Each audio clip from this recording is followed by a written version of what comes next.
welcome to another episode of Game Pass Grab Bag, your weekly podcast reviewing games of the Game Pass collection, bringing you 3D perspective of varying skill range. I am the one who's climbing the leaderboards of this episode, Andrew. With me, the one who always shouts white power every time he finishes a run, Keith. That is a joke. It doesn't get better when I hear that is a joke. I was prepared for it and it still didn't get better. Yeah, definitely a joke. Hi, everybody. And with us, the one we dragged from the depths of hell to join us, our returning guests from Gaming Together podcast, Nave. Howdy. Thank you for joining us this week. We played a game I heard you cover on your podcast, and I decided to check it out. I was like, this game is really sweet. So we played Neon White by Angel Matrix.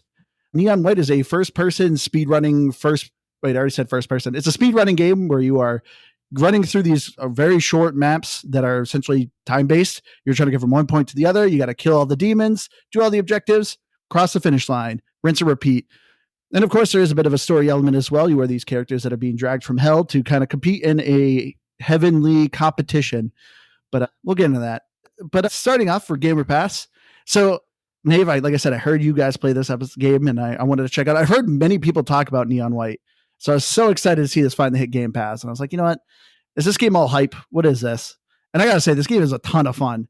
It is not something I was expecting. Like, I enjoy-ish kind of speedrunning stuff. There's been a handful of games that have a friend leaderboard and that I've actually been wanting to beat my friends. The only one I can really think of is Geometry Wars. For the longest time, I had a friend that I always competed with in Geometry Wars. Like, that was the leaderboard that I was like, oh, I want to beat him. But in this game, this is another one where I was like, I want to beat my friend's time. I want to do the best I can.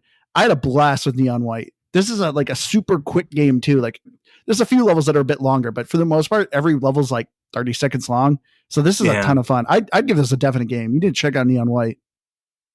So I genuinely had no idea what this was when I picked it up. I didn't read about it as I do with most games. I just go, all right, that's the one we're playing. I'm doing it. I knew it had a very anime style, which generally doesn't hook me for a lot of games. So I wasn't know what I was getting into, but I genuinely had a lot of fun. Now, it is maybe also one of the most frustrating and infuriating games at points, I felt like. And I wanted to throw a controller across the room, but it's still a ton of fun. And I kept wanting to play more. So in the game category as well. Yeah, I definitely really, really recommend this game to people if you like puzzle games, but you also think puzzle games are slow and boring and for stupid people. This game is a hardcore puzzle game, kind of like Portal, but if somebody was constantly chasing you with a gun behind you and like threatening to kill you if you didn't figure out the puzzle immediately. I don't know. I really love Twitch shooters. I love puzzle games. I have ADHD, so this was definitely a matchmaking game. Oh yeah, and also I'm a extremely lame weeb. So I also enjoyed all the anime aesthetics as well, even though it made me cringe at times too, because it's all in English. So I'm like, I'm that kind of weeb. I'm like, spit on the, I'm a dumb guy. Yeah, the story of this game is cringe, but man, it's also really cool. But there's one thing I wanted to bring up that I thought was interesting that I learned from your guys' podcast.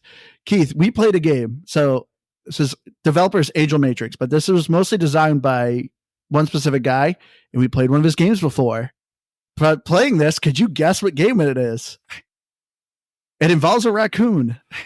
A raccoon? Oh, is that Donut Country? Donut County? This game's from Ben Esposito, who created Donut Country. Holy crap, that is a vastly different game. I know. I had to look into this. Yeah, when I listened to it, I was like, no way, this was made by the same guy? Because Donut Country is super chill and relaxing. It's almost like a Katamari game where you're just progressively growing a hole by sucking things in. And then you got Neon White here, where it's just super sweaty and like fast-paced adrenaline. Wildly different games. That is wild. But yeah, getting to the story of Neon White, you are playing as these lost souls that have been, thrown into hell. But you are kind of given like a second chance by entering in this competition that, heaven throws where, you become these competitors and you have to clear out these demons, and basically who is able to do the best at this competition basically gets a second chance. And, all these characters, your character, of course, very typical story trope of you have amnesia, but everyone seems to kind of remember you, but you don't really remember everyone. So you're kind of piecing things together, who's a friend, who's a foe, how do you guys actually know each other? But yeah, this story is kind of cringy, but I I actually liked it. Keith, I'm assuming you're a person who just skipped 90% of the dialogue. No, towards the end, I was like clicking through it, like speed reading it a bit. I wasn't going in depth because there was a lot that I definitely starts to be a little bit not filler, but I think definitely the cringy part is there. But at the same time, part of the cringy is so fun to me. There's a My Chemical Romance reference in there and Smashing Pumpkins all in one dialogue. That actually maybe gave me a good laugh. But yeah, outside of those kind of uncomfortable moments or weird moments, it's actually found the story to be a little bit means to an end, in the aspect of this game is really just a speed running game, and they're just like, hey, let's give you a reason to do all of it. And it was just interesting enough that it needed to be, but it could have also been completely played without it. Yeah, that's something that I really love about this game, is that you don't need the story at all. And I know a lot of people that played it that just kind of skipped through everything and had an amazing time. And if you want it, that's definitely there. I think that I really do. The characters did grow on me after a while, especially once you start doing the side stuff and learning the backstories of everybody and like how they died and all the different ways that they interacted with each other in the past, because you start to unlock your memories with them. And it's just a ragtag group of delinquent adults that never grew up, or that never got to be kids. Basically, they grew up way too early and then got stuck in that like area, which is why kind of explains why everyone's so cringy all the time, because kids are cringe. I mean, it's not like modern day kids though cringe. Like people aren't saying like Skibbity, Skibbity, Ohio. Yeah. Well, I mean, if it came out today, honestly, I think they would be though. I'm waiting for a game to do that. I don't want to play it. I don't know. Like I said, I feel like, yeah, I think it's just given the time, it is how they would have been. If that, like to Nave's point, at least, where they're kind of adults who never grew up. Gosh, I'm just thinking of that game. I hope it never exists. I feel like I'm going to just say half the things they're saying. Just make me feel extra old. But yeah, I love the characters. I liked how, all these characters have masks, but they're all quite very unique and different. And they actually have very unique personalities to them. I do love that this game has such a nice balance of, yes, it's a means to an end. You don't have to listen to the story. It is just a way of like, hey, yeah, you got gifts you can give them, but it's just a way to add like harder puzzles for each of the runs. So you have just more to do. I loved just the character building of this game. And as simple as it is, you could just mash through it all. But there is some good dialogue. There is some cringe, but I don't know. I really enjoyed this story. It kept me invested. Yeah, the references are all over the place in this one. And so they're going to get you with something eventually, especially, I don't know, Violet made a lot of references that were constant. I was like, oh no. Yeah, I know that. This is unfortunate because she's a psychopath, but yeah, but I think it's Violet who makes the My Chemical Romance reference. And then she also refers to lettuce as butt dust. And I just thought that was really funny. Yeah, she doesn't like vegetables. She likes to hurt people. And, emo music, all the emo anthems. I mean, that sounds like my toddler. So, again, completely what you're saying. What? How old's your toddler? He's 2.5 going on 3. But yeah, he doesn't like vegetables for the most part. And he likes to hurt people. So... All right. He's 2. I mean, well, I guess yours is a boy. Mine's a girl. I mean, mine's sweet. Oh, she's our middle child. She was a wildly different animal at that age. Animal. Wow, Keith. That I knew. Children are basically animals. That is kind of true. Everything's sticky and everything. To a certain age. Anywho, yeah. The story. The only thing that I thought was kind of annoying, like I always kind of get annoyed with these kind of tropes of like, yeah, you're like from hell, but you're kind of nice-ish people, and the angels and like the heaven people are kind of the douchebags. I feel like this is like such a kind of a typical trope. That was the only thing that was kind of getting annoying, of just like, okay, like the heaven people are more of the douchebags to you guys. Yeah, but they do resolve that towards the end. Like I think I don't know how spoiler we're supposed to get, but that does like get addressed a couple of times towards the end.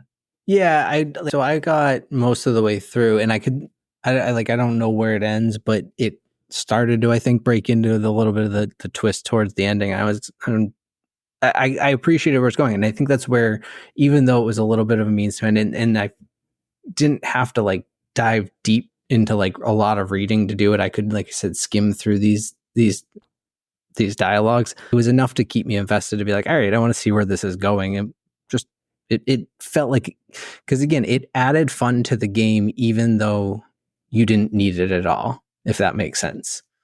Yeah. Man, but there's another thing I wanted to bring up. So I forgot, this was an Annapurna Interactive Publishing. Annapurna always does like these kind of small indie games. Like they always love publishing these games. And I feel like a lot of their games too are over like always like super story focused. I think Nave, aren't you and Philip like huge Annapurna fans? Yeah, me and Philip, we have like this group chat of a handful of different podcasters, and we were someone posted it like maybe 20 minutes after the news, and we were tagged in that, me and him specifically, and it's just not good. It's not happy. Yeah, I think it's crazy. Yeah. So if you haven't heard, Annapurna Publishing, like everyone quit. Like they just had like a massive walkout where like literally all of the people left because I guess they are having some conflict with, I think, a new game that's being developed.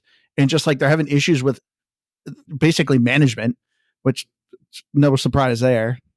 I feel like management, like, man, gaming management has just been like the actual pits recently. But I don't know. Annapurna, like I like Annapurna, but I've never been crazy about them.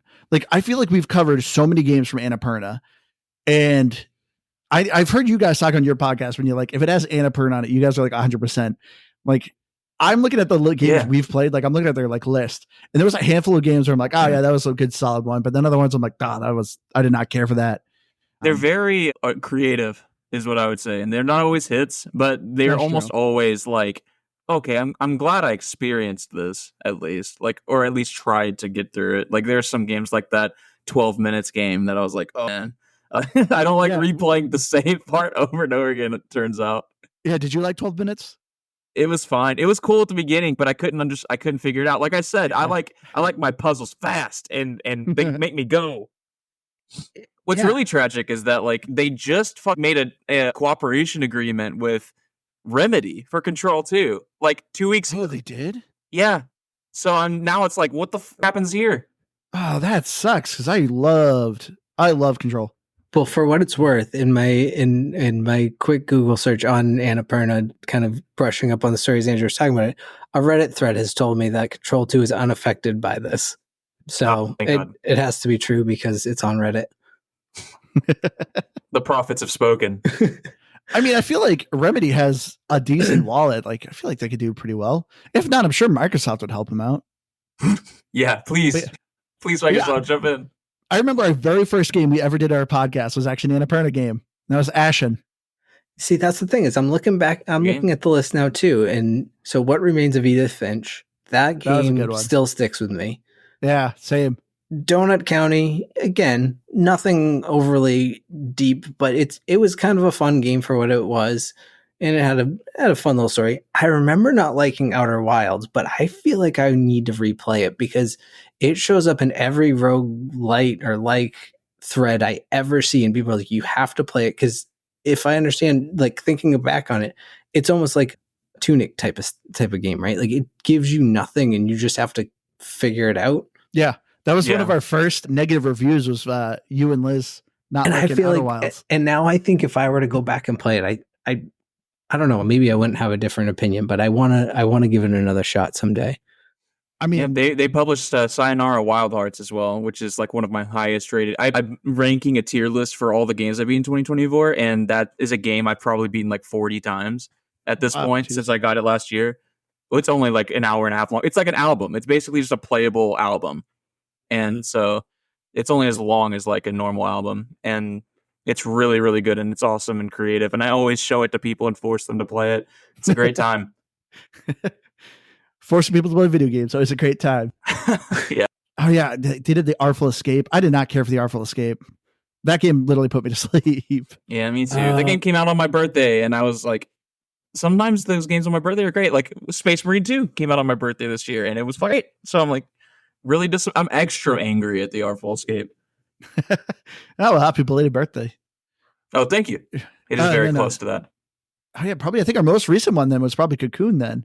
Well, now this. But man, Annapurna has done so many that are on Game Pass. Oh yeah, they're best buddies with Microsoft.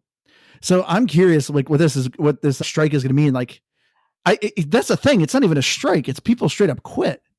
Yeah, I think that it's just, I think they were trying to negotiate something or go on strike, and I think it was just so bad that they were like, never mind, Man, so this is scary. I do hope like they stick around, because even though, yeah, we talked about a lot of their games aren't crazy, like successful.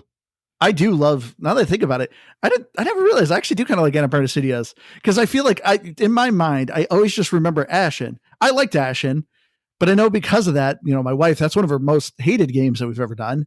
She always kind of looks meh about Annapurna Studio games. But looking at the list, you were right, Nave. Like every game, although they may not be great, are all super unique. But yeah, and we definitely need publishers like this that are okay with greenlighting these interesting, like introspective experiences. Because not too many do it anymore. I remember a while Ubisoft did it. Ubisoft had a little separate studio. I can't remember the name of it, but they used to greenlight little indie games, like they did at Valiant Hearts, and then they did what is that light one? Yes, that's what I'm thinking of. It's a Child of Light or something like that, I think it was. That's what I wanted to say, but I didn't want to be wrong. I'm scared of being wrong. I know. Yeah, Child of Light. That was it. But yeah, they used to greenlight these little small indie games, but now, Annapurna's like the only one that kind of does it. But anyway, I think that says that the thing is, what is it? It says Annapurna's entire gaming team has resigned, but the label will continue on. So I think they're just going to rehire more people. I mean, I don't know. I mean, they were the publishers, so it's not like a bunch of devs got laid off. I mean, that sounds kind of callous. But I mean, for people who care about this label and care about like indie games continuing to be published, it's like some good news. It's not completely gone. I mean, but like for the most part, all a publisher does is, publish the game. Like they don't really need developers, or it's just like they know people and they know how to get a game out, right? Yeah, what I would say is that they're also the people that are tapping the games and the developers. So they're the ones finding the talent, and like, so hopefully the people are still coming to Annapurna and presenting their games, because all these crazy games like the Sayonara Wild Hearts and the Neon Whites, like someone at Annapurna had to be like, this is worth investing in, like at an early stage. And so hopefully they can get more people that have that eye for talent. Yeah. So, I feel like that can't be too hard to do, hopefully. Anyway, we'll get back on track here. I thought that was kind of important to kind of talk about, because it is kind of a sad situation. Very topical. At least Neon White's here, though. And Neon White's great. The gameplay. So let's get into the gameplay of Neon White. As I said, it's a first-person shooter. It's a platformer, puzzler, where, you are essentially just going from point A to point B. You have a kill list. You have to basically wipe out all the demons on a map in order to be able to cross the finish line. And if you do well, there's certain par times when you do the run, you will get some unlocks. If you do well enough, you get, gold, like, was it bronze, silver, gold, and platinum? Yeah. I just think it's weird when, like, it always irritates me a little bit when games are like, they always have above like an A or above a gold. It's like, because I always hated that with like I know Devil May Cry, like a lot of those kind of games do it, where it's like, oh, you have an S rating, oh, but there's an SS rating, and then there's a triple S rating. It's just like, come on, super stylish, sexy, or whatever. Like, I'm like, fuck yeah. This is like, can we just stick with A, B, C, D or something like that? Like, come on, just keep it simple. It always irritates me when there's like an extra one above. But anyway, luckily this doesn't do too much of that. But yeah, the game's pretty straightforward. You get these cards that are guns. So like a pistol, you can shoot it. You only have like one clip, but if you press the left trigger, you can consume the card, do a special ability, but you lose the gun. It's gone. So you're never keeping a gun or weapon permanently. You have a special effect you can activate when you want to do it, and you're just trying to get from point A to point B. That is the general premise of the gameplay. And like, I remember seeing footage of this. Like, I saw so many people talk about Neon White when it first came out, and I did not understand what was going on. It's just a super fast pace. But man, when you play this game, it clicks so quick. I show this game to people sometimes, and it's hard because I'm really, really good at it. And so I'll be doing things, and they just kind of have no clue what they're watching at. Well, I just humble brag, got all the platinums on all the levels, and I just loved this game. I just loved it so much. But I play this, and like when you're watching it and you have no context for what the cards do and everything, it's like you might as well just be watching somebody do trigonometry. It doesn't make any sense. And then you have to give the controller to the person and just let them experience it, because once it starts clicking, this is flow state.exe. Like this literally just taps into that lizard brain of ours that just makes us want to succeed. Like there's beyond with it just makes you want to succeed. Yeah, you're 100% right. I don't think I've met anyone yet who's tried this and instantly gone meh. Like it's weird. It is something that just clicks with you where it's just like, because I remember when I first was doing this, I was like, you know what? I don't care if I 100% things. Like I'm just gonna kind of first coast through. It was by like the 4th level where like I was like half a second off from like the S rank, and I went, okay, I gotta do this. And then I was like, you know what? I gotta go back to the other ones, because at first I was just like, I'm just gonna go forward, and like because I first played this on I was the first one of my friends to do this, so I had no one on my leaderboard. So it's just that's why I was like, I'm just gonna just do it at first. But man, you should have added me before you started playing this. That way I could haunt you in every level. Because I had a friend who was sending me pictures every time you'd get close. His name is Aaron, and he'd just be like, "Ew!" Like I'd be like 1 second higher, and he's just like, "How did you do it?" And I was like, "I'm not so long. I don't know. I don't even remember." Oh, I mean, I'm probably going to now. My minimum was like I had to hit gold. I at least wanted to hit the neon rank up or whatever to make sure I did that. And that was kind of my standard. I did hit the 50% achievement on platinum so far. There you go. So like if I'm like close enough, I'm like, all right, I'll give it a shot for platinum. But for the most part, as long as I hit gold, I was satisfied, and I was moving on just to kind of get myself through. But this is absolutely a game that I'm like, all right, I'm going to go back and get some of these. Whether or not I ever hit the 100%, if I can get the sanity to do it. But at the same token, it's exactly it. Like you said, there's a certain point where like on the 25th time on my way through a level, and like you said, I'm just taking the deep, long breaths to like, we're going to get through this. We're going to do it. You hit that movement, like you just hit the path perfectly, and you're like floating around and skipping jumps, and you're just like, oh, this feels good. Yeah, you got the fucking like playing in the background, you're like just winning. Some of the best is when you actually hit the even if it's not like an incredible score by any means, like hitting the platinum score on your first try through without having the hints. You're like, oh, it feels so good. I did it. You're just like, he's beginning to believe. Like it just feels different, man. And then you go 50 tries on the next level. Yeah. You're like, I don't know how to play this game. Yeah, I do like, when you do a level, like depending on your rank, you get kind of unlock these things of like, it'll show you where a gift is. So it's kind of like an extra puzzle, but eventually you unlock like a suggested ghost. And there was a couple of times where I'm like, oh yeah, I think I did pretty well. And then I get the suggested ghost, and they find this like wild shortcut. And I'm just like, oh man, I feel like an idiot. How did I not see that? And they get able to like cut like half of the level. And it's like, oh, okay. Yeah. Okay. I have no idea what I'm doing in this game. It's great. It encourages you to break the game. And I think that this is something that whenever I did it on our episode, I was talking to Jared from Play Along. He brought this up. He was saying that every single bit of the design of this game is pointing you towards the objective of beat the level really fast. So like every single time you beat the level in any way, even if you don't get a score, it gives you experience in that level. It's called Insight, I think, actually. Yeah. That unlocks more and more different things. So the first time you get the little guy, the first time it's like you unlock the gifts inside the level, and then the second one I think you unlock the ghost that shows you a good shortcut, and then the third one will show the leaderboard so that you can see where you're at, and then the fourth one unlocks something else I can't remember, but like it's like having that leaderboard there with your friends like is another thing that just pushes you. Like you're like, oh, can't be beaten by Aaron, I can't. And so it's like I don't know, it's like literally the perfect storm for me where I'm like I like to make it like the third tier that you have to be at least semi-decent with the level in order to see your time, because I didn't want you to feel super bad that you're at like 20 minutes on a 1 minute map. I think I did well, and you realize you're going 20 minutes and everyone else has finished at 15 seconds. So they make you have to at least do decent. But yeah, I love this like kind of drip feed because it's weird. I can't think. So I love kind of these platform puzzle games. Like recently, like, I loved Hollow Knight. Like Hollow Knight had like a ton of these kind of sections, but these are 2D. Another one I'm recently playing is Prince of Persia: Lost Crown. And like, I love where it's like these movement puzzles. Like these are all 2D. I can't think, besides doing like something like, I don't know, like a typical platform like Mario, there really isn't a lot of like platformer puzzles. I feel like a 3D one. And this feels so good. And the fact that it has a first person, like an actual shooting element into it just works so well.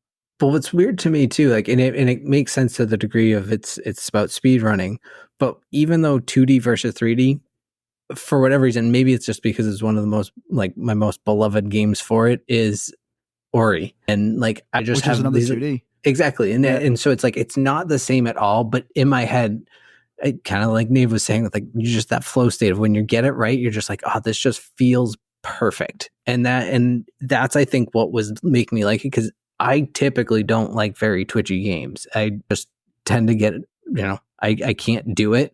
But something about this, and maybe it was because it was so puzzle based, it felt like I could figure out what I needed to do. Most times I'm just like, I can't move quick enough. I also think part of it is that there's got to be some auto, like, aim assist, I feel like, to a certain degree. Oh yeah.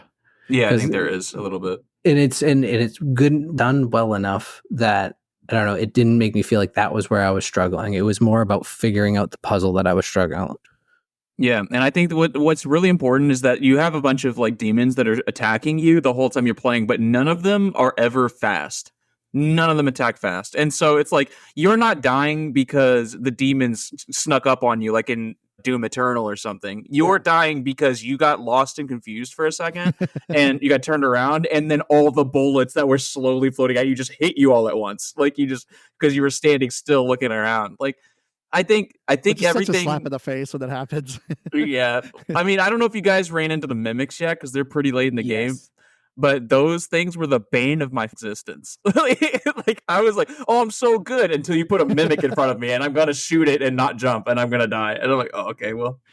Yeah, that was one of the levels I was just stuck on, and I finally beat. I think it was, I don't even remember, somewhere around chapter 9 or whatever, but it was a ton of mimics, and they were like double stacked, and it was a lot of floating. I didn't do well with the floating parts. That was where I really would struggle, when I had to go like long distances without platforms. I was like, oh, I'm going to screw this up.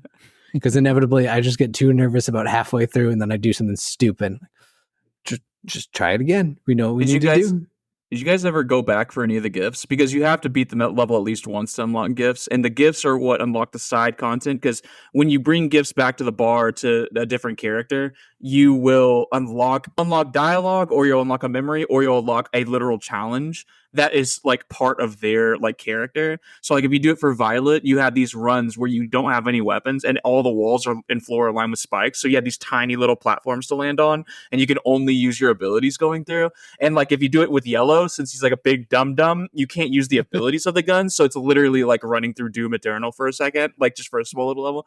And the thing about the gifts themselves are they're so satisfying to go get, because they are in themselves little puzzles, and they take advantage of how the game world is reactive with all the cards that you have. Like, there are some puzzles that I would just look at I could see the gift off in the distance. I'm like, how in the world do I go that far? But like, you learn, it's like, if I don't use my guns, I just actually shoot you don't have to kill the demons either, because as soon as you got the puzzle, the level's over. And so it's like, if I just kill the demons I need the guns for, can jump, use this, I can climb on this ledge. Actually, I don't actually need to double jump.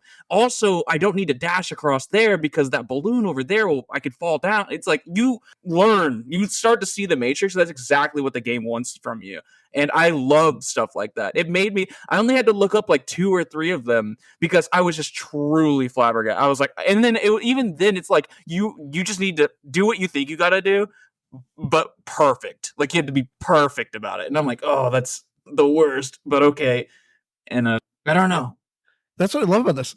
Like, when you tell somebody this game, the basic premise, get from point A to point B, kill all the demons. That is it. That is literally all you got to do with like the game.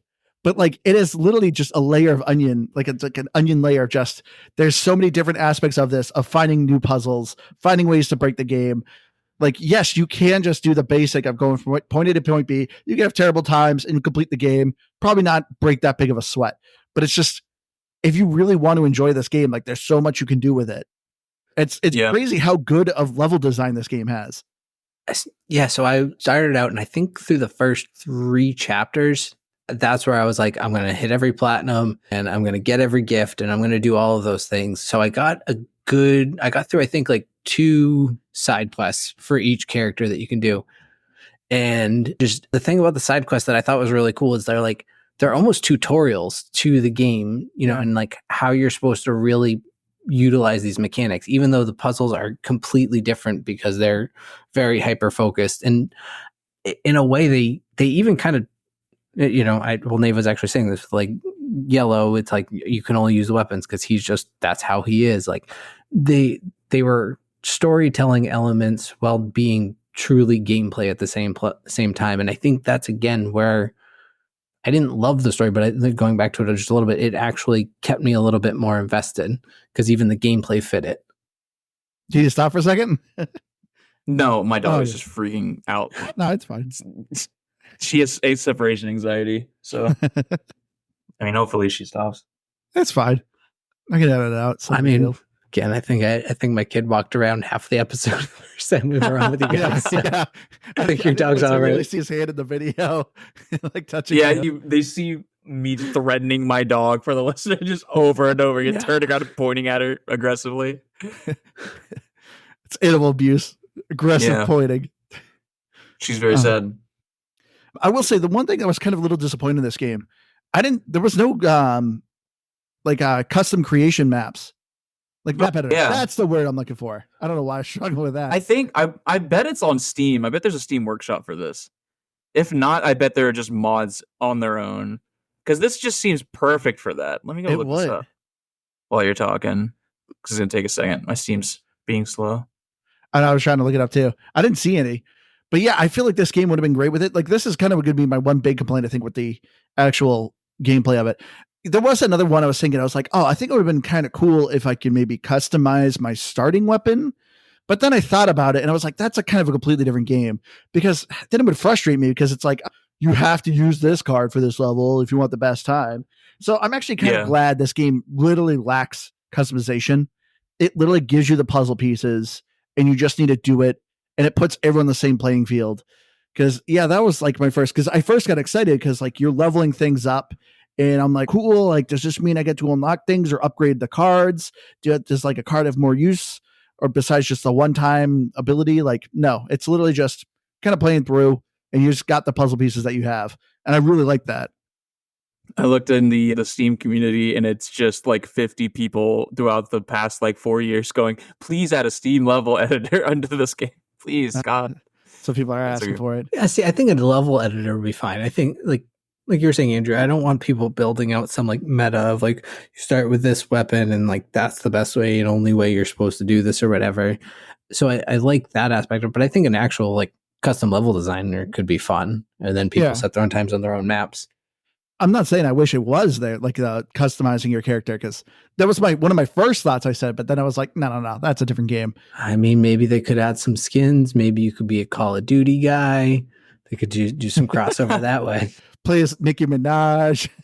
There's this indie game I just played recently, Trepang 2, which is basically Fear. So good. Please, everyone play it. Shout out to Trepang 2. But it's first-person shooter, and you get skins. And when you beat the game, you get really stupid ones. So like right now, I'm like pepperoni pizza. So I'm Pizza Man. But like you can only see your knees and your gloves sometimes. So it's like I can never like tell. Or my boots. It's like my boots are black. I'm like, yeah, nice boots. That's it. That's all. I mean, that's literally that's my complaint with like any first person game that I don't understand when people drop so much money. Where I'm like, you're buying the skin, but you don't even get to see it. You literally see your gloves. You're literally spending $20 for gloves because you don't even get to appreciate it. Yeah. The only thing difference is like Rainbow Six Siege or Counter-Strike where your skin goes on your gun. So it's like, or like you're always seeing yourself. Like you can get a camera and see yourself, but like you can check your gun out in Counter-Strike, and I'm like, oh, I'm gonna spend a lot of money on this, like because I like looking at my gun. Yeah, I mean guns skins. I understand, dude. You're not kidding. This game really does look like Fear. Oh God, I'm looking it up now. Please, I hope this goes on Game Pass and I can come on and talk about this. This is literally in my S tier. There's only like a couple. I've beaten like 50 games this year so far. There's only like 6 games in the S tier, and this is one of them. Jeez. This game is neon white if it were really hard. It's also really hard, but it's so fun. You can like slide into people's feet and they and go into slow motion. They go in the air. You just blast them in the balls with a dual wielding spaz 12 and Dragon's Breath. It feels so good. It's such a good game. This looks really sick. It is literally a spiritual successor to the first Fear. Man, that was a series that disappeared. Yeah, I love the Fear series. Yeah, that was a good series. That is like Fear if you were a SCP hunter. I don't know if you know what SCP hunter is. Or I mean, not a hunter, but like SCP is like it doesn't matter. It's not bad. It's like creepy pasta, like government agent thing. It's cool. Look into it. How much was it on Xbox? I mean, where did you buy it on Xbox? I bought it on Xbox. I think it's like $20. I don't remember. Yeah, it's like $20.99 on Steam, so I assume it's the same on Xbox. And it goes on sale every now and then. But this is worth full price. You're gonna. I think it says $30 right now. I'm gonna go back and I'm gonna play it on like very hard mode because it's just that fun.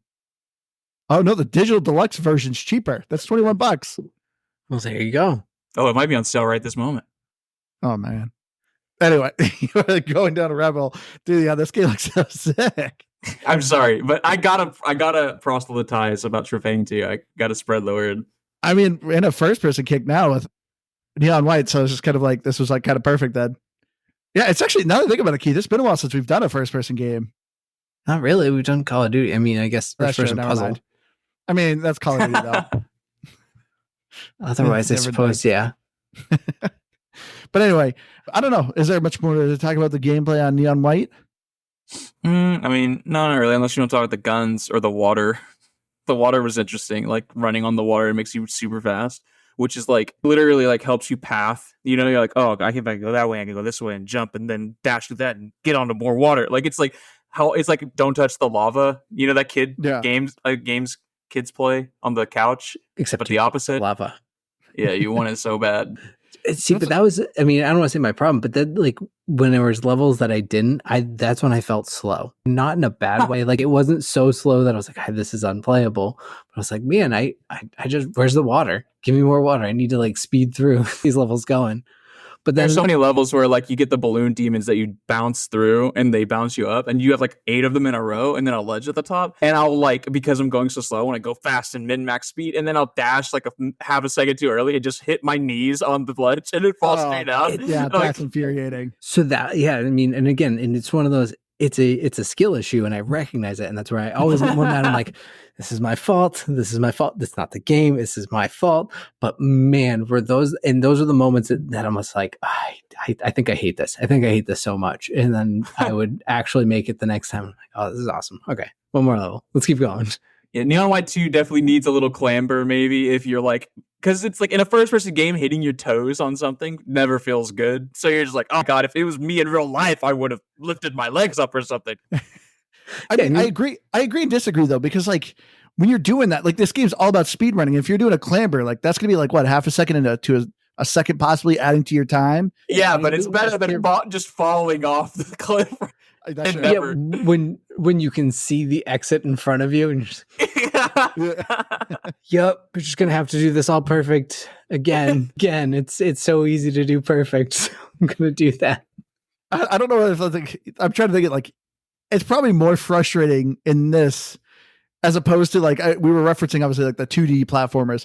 The 2D platformers, you may not see the exit, so you probably don't get that upset. You could be very close to the end and you don't know. But in this, yeah, you see that exit and you're like, oh my god, I screwed it up and it's right there. That's the thing. It's like I think most gamers have a yin and a yang. Like if you're either really good at 2D games or really good at 3D games, and I'm dog at 2D games, and I'll play like Hollow Knight, and I'm like, this level never ends. Like I don't know how to get out of here. Like this is the worst experience. And I'm like, okay, that was fine. This game's still good.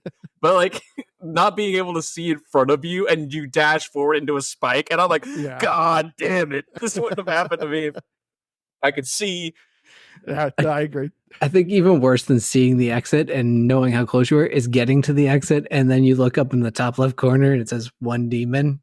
Oh yeah, and there's the stupid crystals still in there. That or like the bubbles that you were supposed to enter, you like cut one a little bit shy and you didn't realize because there was 37 demons left at the time. And so you're like, I didn't realize I missed that one. But yeah, you just didn't float through that bubble quite right. That felt like, Keith? Felt like Forza Horizon. Anytime you miss one of those checkpoints and you're like, did I hit it? Did I hit it? And then it's like, nope, sending you back. You're like, no. That was one thing. That one of the enemies specifically is a tripwire. And I didn't know that they were enemies at first. So the first time I did that level like 3 or 4 times, I would try to clear it and I didn't kill any of them. So I'm like, why? But the tripwires will shoot in front of them, like whatever was touching their laser beam, and you use those to kill other demons. And then, so the first level is really weird because it's like, oh man, this seems like it's going to slow the game down really bad.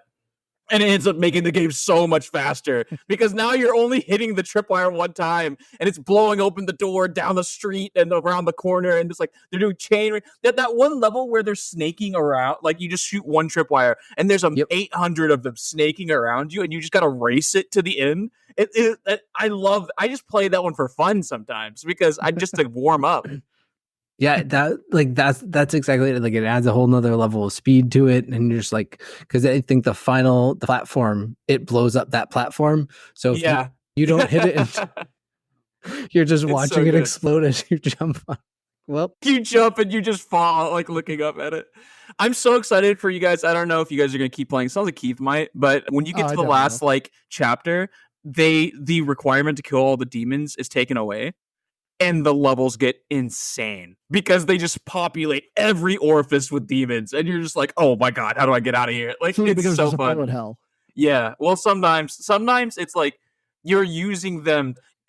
I'm not going to spoil it, but it's so good. It's so fun. It sounds like it's going to stress me out, but I'm excited because it's like the levels get crazy, but you also get crazy. So it's like, oh, it's super fun.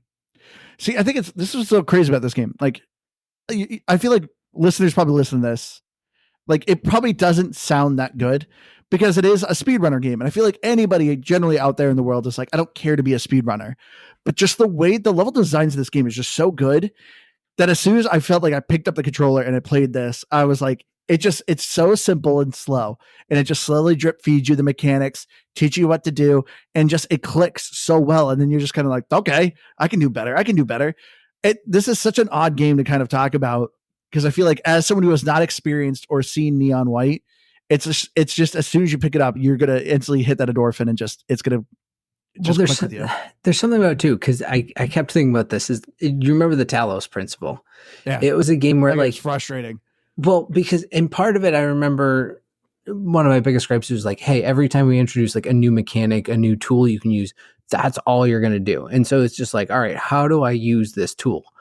And Neon White does really the same thing. Like every new chapter or every 2 chapters is like, hey, here's a new weapon. It's a whole new mechanic. And most of all the puzzles are going to be solved heavily focused around this gun, but you're never searching for it. It's because it's just such a straight line and a speedrunning thing. Like it doesn't. And then even as you start to progress even further, like it does incorporate all the other ones still. So you have to remember and rely on all of those different weapons and mechanics, but you're never trying to figure out which one you need to use. At most, you can carry 2 at a time. Occasionally, you might run into an opportunity to pick up a third, and you're like, "Do I do that? Do I skip that?" But plenty of the levels can also be beat by you skipping pretty much all of them and just relying on one weapon. So it's like that's the fun in it at the same time in its puzzle aspect of it. Like it you just solve it your own way.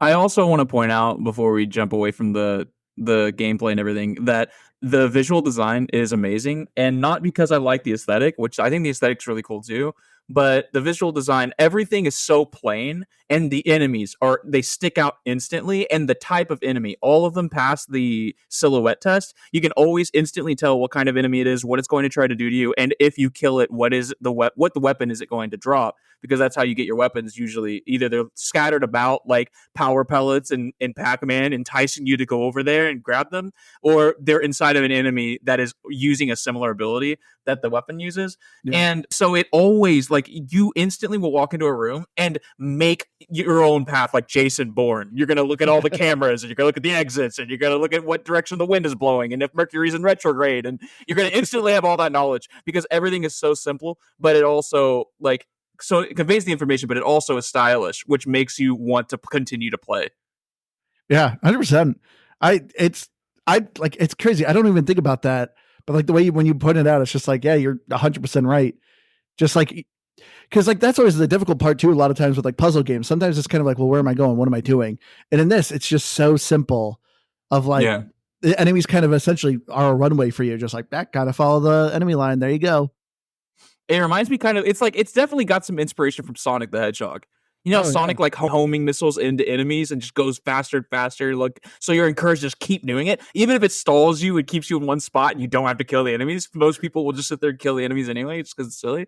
It's like you get that adrenaline high from using the Godspeed going through 4 dudes at once, and you're like, yeah, like you just killed 4 dudes with one Godspeed. That's great for your split. My head's getting red from all the screaming. Coming neon red. But yeah, man, let's get into the graphics. Yeah, like the art style of this game, I love.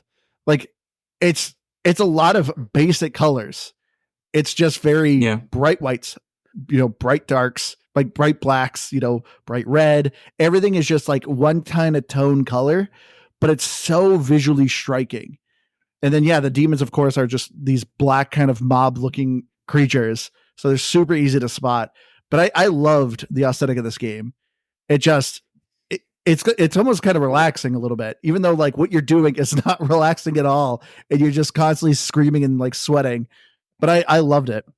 Well, it's like something about like the flatness of the colors almost makes it feel cell shaded because it's all very blocky colored too. It takes so few tones, but it's so very 3D at the same time. And it's all about those map designs of, you have to like duck under a bridge and then boost under it and like figure out these weird little paths. Like I know it's still kind of a little bit of gameplay, but like in their design and how they made these levels, they're just so interesting and fun. And it's like you I don't know, you're looking for these little paths where you go. But like even the characters, like I don't know, they're just all very interesting. Like the masks were so cool, and I'm just like, those are awesome, and I want one of those. Or maybe I definitely want Violets. Bad. Yeah, I'll walk around with Violets. Her little bunny one. I think I'd be more scared of somebody walking around in that bunny mask than I would in like Green's mask. Yeah, it's terrifying. It's like this is not a good person. This person's trying to trick me. Like. Which is great. I think every single mask kind of in a very subtle way, like just portrays the personality of the character. It's just another extension of good art design, I think. Yeah, red with the fox. Yellow's he's like a weird camel or something, or a horse. Yeah, I don't know what yellow is, I'm going to be honest. He's got a really weird one. No one really sells them. I see a couple on like Etsy. Here's one for Neon Violet, $40. Of course. Yeah, Violet is the fan favorite for sure. I feel like that would be super easy to break with those ears. But yeah, apparently, so it's kind of unfortunate that they don't have like an official shop. I'm surprised a lot of games don't do more official shops. Dude, you know who's killing it? Cult of the Lamb. Those guys. I was literally just going to say Cult of the Lamb would be the one game that would absolutely do that. They need more, but they have a great shot. Like they sell quilts. You should see these quilts. Like I think they sell one a year. So one's already sold out and gone, and the other one's up for pre-order. You guys should look up the quilt. And on one side, it's like really cool and colorful, and on the other side, it's in negative. So it looks evil as shit. It's so cool. So the new quilt is about the co-op mode, so it has the goat on it as well, I think. Oh yeah.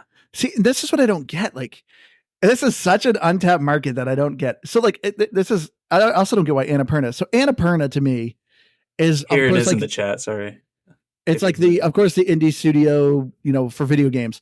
But Annapurna to me is like A24 for movies. Like, do you know A24 studios? Like they always do kind of like artsy films. But A24, no matter what film they do, they have a shop, whether it's like posters or T-shirts. I'm sure you know some A24 films if you looked it up. But I'm surprised just Annapurna doesn't do that, because so many indie games have like adorable characters, great soundtracks. It's like, why do people not sell that stuff? Like I remember one I really wanted was Tunic. I wanted that fox, and the guy eventually did come out with official like plushies, but it took him like 6 months. Well, do you have it now? Like, you said you wanted it. Untapped market.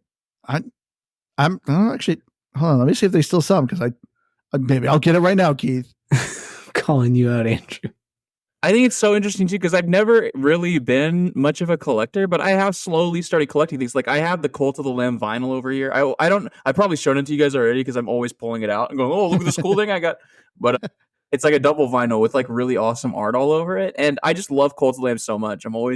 We just reviewed it recently because they added co-op, and like I just always am trying to shout it out and like buy or just support them, because all of their updates are free. Yeah. I love that studio so much. Yeah, see, I will say to answer your question, Andrew, like I think it's Cult of the Lamb. There's something about it that's marketable. This shirt is it's this adorable little lamb, but all demon fire around it. It's just there's something marketable about it. Like you don't even need to know what Cult of the Lamb is, and you're like, oh, that's kind of a cool shirt. Whereas I don't know, like not all games could do that. No, but I feel like a lot of indie games, like Neon White, I feel like, once again, you could sell these masks, but I feel like you could make a really sweet shirt. Just like the graphics and the aesthetic of this game, you could make a sweet shirt. I wouldn't disagree about that. I'm just saying overall, I think that's where most of them probably don't. Dude, this is a sweet quilt. Isn't it so cool? Oh, the old one, I want to find it and buy it because the old one is just as cool. The fact that it's only $80 is actually... Yeah. Cult of the Lamb, Duality of Lamb blanket. This thing is really cool looking. Here, look at the old one. The old one, I gotta buy this off of like eBay or something, but the old one is just as cool. Well, I like the new one better, but this one is also very, very cool. Sorry, listeners. I feel like we're going tangent like now looking at merch. Hopefully, the listeners looking at the merch too now. So you have to put links in the chat or something. We're not sponsored by Cult of the Lamb, but that would be awesome. Well, this explains why they make their DLC free because they're probably making a killing off their merch. You don't have a record player. I've got the vinyls over here. I don't know what I'm doing with this. All I do is look at it. That's awesome. That's awesome. Oh, man, I want these blankets. Oh, that's so cool. Anyway, we've been talking about doing a Cult of the Lamb episode, Keith, for our Patreon. We need to just finally do it now that it has co-op. But anyway, it's great. It is only local co-op though. There's no online stuff. That's a bummer. Oh, yeah, that's kind of lame. But anyway, the music though of Neon White, really good. It is a fantastic soundtrack. Yeah, it definitely doesn't get in the way because I think that anything like really, really aggressive would probably would distract a lot. Like it would be similar, like if the visual design was like a lot more cluttered, then it would be like anything that is too much takes away from the experience of the flow state that you're in. Yeah, you know. So, yeah. But I think that it's perfect for what it is. Well, yeah, because it's like in a first person shooter, like you're fighting a boss or you walk into a boss fight, you need that music to amp up to like tell you and signal what's happening. There's moments where this game gets more intense, but the more intense it gets, the less you need to be focusing on the music. You need to be focusing on what's happening in front of you. So it's like, it's exactly what you said. It's not intrusive because if it was anything more, it absolutely would have been. But the sound effects, that sound effect of when you beat a level, that might be burned into my brain forever now. And like every time I do something good in my life, I think that's just going to play in the back of my head. Like, yeah, you did it. I was just talking about this phenomenon with somebody at work because they caught me doing like I basically have tics at this point. But I tossed I'm a mailman. I tossed like a little like small package with like a t-shirt in it or something into a bin and it bounced off and fell down and I was like, miss, and like from Mario Party. And then someone was like, did you say miss? And I was like, oh yeah, it's from a video game. I do that almost every time I drop something. Miss, like those are the most important sounds of a game. Like, I feel like the most iconic sound, like victory, is Final Fantasy VII's. Like, oh yeah, you need to have a good victory, or honestly, even a lose sound, like something that is fun, catchy, because it does just trigger things in your brain. Like anytime I hear that, like I've heard people like have this like a ringtone of the dun, dun, dun, dun, dun, dun, dun. I'm like, that's such a good sound. It's just like stuff like that just works. Yeah, I used to have my text tone used to be Nave saying hey, but yeah, people would like be like, do you hear someone talking? Like, who is that? There's like a kid in here. I'm like, no, it's my phone. And so I changed it, but it can also be the same though. Like if it's a bad sound, like, oh my gosh, I like when you have a game that has a really awful like lose screen sound, it just grades so bad. It's like I that'll make me quit a game. Like I've like rubbing salt in the wound. I have some like audio issues. Like if there's an annoying sound, it irritates me. And so luckily, like this music, as you guys have been saying, it's not intrusive. It's really nice, kind of like electronic music. It's in the background, but it's just nothing irritates me more when I'm redoing something over and over again and it's like restarting the soundtrack and there's like annoying sounds in the soundtrack and it just drives me bananas. I think good. person that did the soundtrack is a famous like artist also, I think. I'm looking at it right now. Machine Girl. So a lot of I didn't put any of these because we have my Google Doc from whenever we did this episode like a few months ago, kind of just glancing at it. There was a Steam review talking about this, and I deleted it because I didn't get the reference. But Machine Girl is the person who did this, and it said that this is a good Machine Girl album. And like some people were just like saying that this was just another album for this artist that they liked, rather than a game that they were playing. According to Kotaku, Neon White wouldn't be freaky without Machine Girl's music. All right, but yeah, it's really good, and it's like each song, or track, I guess it's like, I think it's like paired with the area you're in. So every level on that area will have that same thing, and it just kind of fits the aesthetic of the map or design or the biome you're in, if you will. Even if the biomes are all pretty samey, but again, not in a bad way. Yeah, definitely not complaining about it.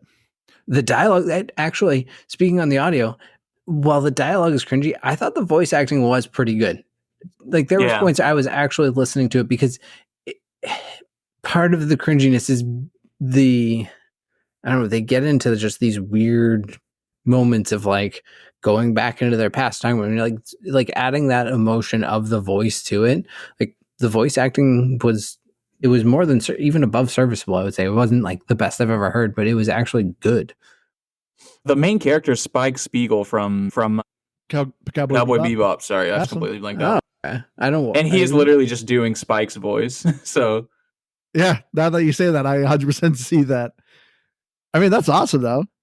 It's really crazy because this is an indie game, but a lot of these people are like pretty big voice actors that are in lots of anime and lots of games and stuff like that.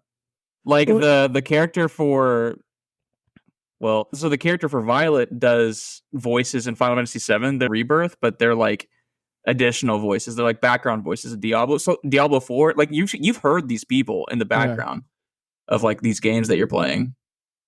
Man, yeah, that is kind of wild. Oh, they're a main character in Full Metal Alchemist, Lon Fon. Oh, who is the main guy?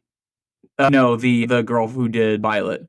She does a character. She's pretty late into Full Metal Alchemist, but she's like a Chinese character.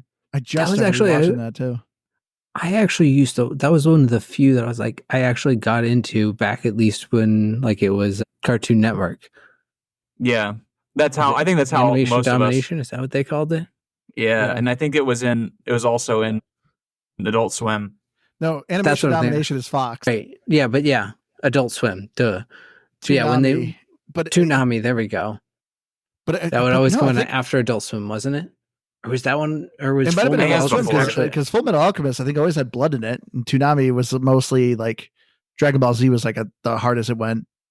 And Dragon Ball Z definitely went on Cartoon Network. All I know, Dragon Ball Z goes super hard. But yeah.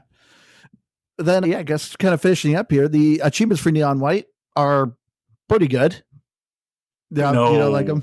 No, I mean, you get a lot of them just for completing the chapters. So if you try to get your daily achievements for the reward points, it's a pretty solid game. There's an achievement for beating the entire game on one life when it's more hard in one sitting. You can't stop. It's what fucking is it, the Iron Bladder achievement in Rock Band, like yeah, basically. So what it is when you beat the game, you unlock these challenge modes, and most of them are attainable for the most part. But like all of the Iron Man, where you have to beat them without, and you only can get hit like once. Is this that's Mikey's, the thing? Also, Mikey's rushes. That's just for Mikey. There's one for White, and that is the one where it is the entire game. It's probably the lowest ratio achievement in the whole game. If you it's like tied with Mikey's. Oh, I mean, maybe. Oh, because Mikey, you can't use the ability. So I would imagine that that's insanely hard. You're literally like gunning people. But yeah, White's Rush. It's like less. It's like 0.2% or no, like 0.01%.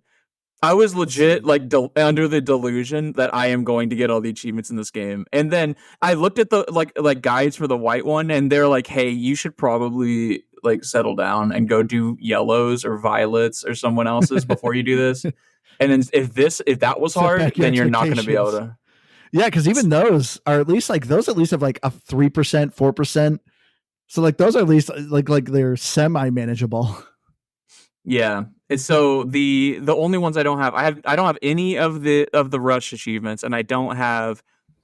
There's an achievement for beating Green early, so you can beat him like a phase early. I think there's 2 achievements for that, and I got the first one naturally. This one I didn't get, but I don't think I didn't get it because I didn't try. I think I knew at that point I wasn't going to get the platinum in this game, so I was like, oh, never mind. And that's what I think is crazy looking at these achievements. They really are kind of like split in half of like, yeah, there's a handful of achievements here that are just like over 50% of people got. And then you have the other half where it's like, yeah, you're looking at 1% of people will get this achievement. Yeah, so this is the hardcore. 50-50. So this, it's not for achievement hunters if you want 1,000 the game. But if you just want to get an achievement for your rewards for the day, this is a pretty decent one. Yep. If you get every other achievement, like I said, I got 670, 38 achievements or trophies, whatever you're playing on, and that's a good chunk.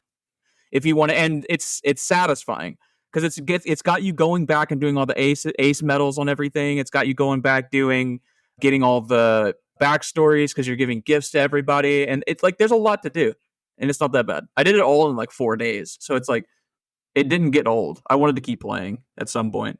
Yeah, it's crazy how much like meat is on this game. Its base price of it is $25, and like there's a lot of value in this game. But anyway, let's get into our final thoughts here. Keith, why don't you start off? Yeah, I mean, I like I said, I didn't even look at what this game was before I started playing it. I just kind of hopped right in and said, "Let's do this thing." But it's got hooks. That's all I know. I kind of I've played it in bits and chunks probably over the last couple weeks. I would say the biggest chunks coming recently because I was planning for this or whatnot. But I just other than that, like. It's also at the same time, it's one of those games that I feel like I can put down and like walk away from for a little bit. And then it's great to come back to because the controls, well, at some points are my biggest, again, skill issues where I just hit the left trigger instead of the left bumper. And I'm like, well, there goes that run. Let's try it again, which holy crap. By the way, we kind of glossed over it. This is one of the things that it fits with the fact that it's a speed run, but one of the biggest saving graces of this gameplay is the just quick reset where you don't have to go through a loading screen and like, oh, you failed. Do you want to replay? Like you can just mid-run, hit a button and restart the level is just immensely game saving for me in terms of the gameplay and how many times I would lose a run. But yeah, I don't know if you like puzzle games, there's so much to be said for it. It's, but as you peel back the onion, as Andrew said, or Donkey said, it just, you start to find like all these different little mechanics that are interesting and fun and make it a little bit more than just a simple speedrunner. So I'm going to upgrade it to a definite game at this point. And yeah, definitely check this game out. It is worth the time to be invested in. You giving a score? Fine. I mean, I guess we've been doing this for years, Keith. 88. It's pretty good. Let's go ahead, Dave. Yeah, I just absolutely, I can gush about this game for 17 hours, probably longer than the amount of time it takes to beat it. So you might as well just go buy the game and play it yourself. It's got a definite seal of approval from Gaming Together, even though it has no multiplayer. It's 5 best friends betrayed out of 5. Yeah, that reminds me. I forgot to mention. Yeah, for time to beat, you're looking at 10 and a half hours to 18 and a half hours. So it's not a very long game, but it can, depending how much you want to complete it. But yeah, I had a blast with Neon White. Like I said, I heard people talk about it and I saw some footage of it. And just when you look at it, it looks striking, but it is a lot of like, I don't know what's going on. But as Nave said, once you start playing, things are clicking, like the endorphins just start hitting and like you want to do better. Because like on paper, it's a speedrunner game. It's kind of a puzzle game. It has first person mechanics, but it's not like a real first person shooter. It sounds very vague, but as soon as you start playing it, it's just a blast. I kind of agree with you, Keith, of like, this is a game you can maybe put down. But I also disagree because it's like you want to do better. And I feel like if I put it down, I'm going to forget and then I'm going to be more pissed off at myself. But it is also simple. Like once you know what the guns do and what their abilities are, what the monsters are, what they're giving you, it is something that you could kind of put down and then pick up a little bit later and just, you're not going to be like, I need to do a tutorial again. how do I do this? Like, it's pretty simple, but yeah, it's just a very fun game. I'm giving it a 90. And then I was looking at the Metacritic here. I know, I forgot. While he's doing that, yeah. Well, I was just looking at those Steam reviews that I've got on my. Oh yeah, we got Steam reviews. We can't miss those. Those were good finds. It's 89 for critics and 8.4 for users, so very highly rated. But yeah, let's just some Steam reviews. That you found, Nave. Well, the one that I think is the most appropriate for final words is this one says they used anime to trick weebs into playing a game that's actually good for once. Which is kind of what happened to me a little bit, because I do be playing really bad games just because that's anime aesthetic. There's some good anime aesthetic games. Yeah, like Danganronpa. Oh, we can't get off on that tangent. I loved Danganronpa. I loved that game. I only played the first. I started to play the second, but I never finished it. You've got to play all three. You've got to play them all. I loved. Oh my gosh, I was so forced to make my co-host here did Danganronpa episode, but we never did. Missed opportunity. There's another one here. So on my episode, I had a guy named Eric from Game Positive playing, and I found a review that says this happened to my buddy Eric. So I love this review. That was fun. I'd let Violet spit in my mouth. Dude, there's something about crazy. You're not supposed to mess with it, but it's just so mesmerizing. Crazy people. I just love that was Paris' review. No, these are all really good finds. Gameplay makes you feel like Spider-Man. Dialogue makes you wish you were chatting with a Discord mod. Yeah, because it's bad sometimes, man. I'm telling you, sometimes if it's in Japanese, you just don't understand how cringe it is. It just sounds like cool because it's like Japanese people talking rather than people that could be talking like to you around the game. Yes. Like there's some goofy shit happening and it just seems so manly and cool because it's Japanese people and not some dorks, you know. Like 16 hours of homoerotic subtext with the straightest people you've ever seen. This guy has 33 hours. So he wanted to do it twice. It is really funny. Yeah. All right. But we'll wrap it up here. Nave, thank you for joining us. Why don't you tell people where they can find you? Yeah, I'm Nave over at Game Together Cooperative Podcast. You can find us over on YouTube from the same name. We're posting a lot of shorts, a lot of clips, a lot of goofy stuff over there too. Our Instagram, you get to see our thumbnails. I'm getting a little famous in our indie circle for my really stupid over-the-top thumbnails, so people are getting to see those on Instagram a little bit early. And then on Twitter, we are at Game Together Pod, where you can see me arguing with console fanboys. So I don't know if you want to see that. Twitter game. Your Twitter game's hilarious. You just troll people all the time, and it just always makes you laugh. It gets crazy over there on Twitter, and sometimes I just get wrapped into random because, like, I follow so many people, and it's almost all gaming related. But some people will be gaming related, and they'll post like something about politics or something, and then it's on my feed now, and I'm like, oh, I've got a good joke for this, and so, but then I get pulled into that, and so then I get a screenshot from a buddy in my group chat. It's like Nave's fighting on Twitter again. And it is funny. Like, it is funny. Like, people who don't know you, but like, I've been listening to your podcast, and it's just like, I know, just like you're just jabbing kind of some of these people, just like trolling them, and it is just so funny. I love your Twitter. Oh yeah, I absolutely do not care whatever they're talking about. We suck at Twitter so bad. But yeah, I'll try to post the links to all your stuff in the show notes. Go check them out. They're a great podcast. Appreciate it. But yeah, I've been your hardcore gamer host, Andrew. You can find me next Xbox Live at Firebird0952. Go to GamePassGrabBag.com. You'll find all the links for all our stuff. We'll, get more on our YouTube, more on our Twitter, whatnot. And I don't know. I got nothing else to plug. Thank you all so much to our Patreon members who keep us going too. Thank you so much.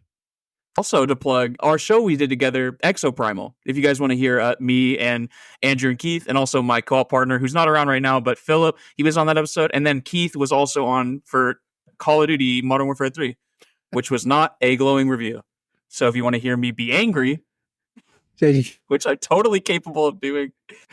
No, you guys, we're there. I was so mad that I didn't play the campaign, but at the same time, I genuinely, I was cracking up listening to you guys go through the missions and like hearing your explanation. I was like, I guarantee it's like, I don't know. It's like, it's one of those, I'm like, it's so much more serious. I know. But hearing it not told seriously just made it just that much better. Like, if you know Call of Duty games, listen to their breakdown because the way you guys broke down the campaign was cracking me up. I think it's funny that Keith, that me and you are not Call of Duty people, and we've now done, I guess technically now 3 episodes of Call of Duty. Yeah, Nate, did you play the Black Ops beta?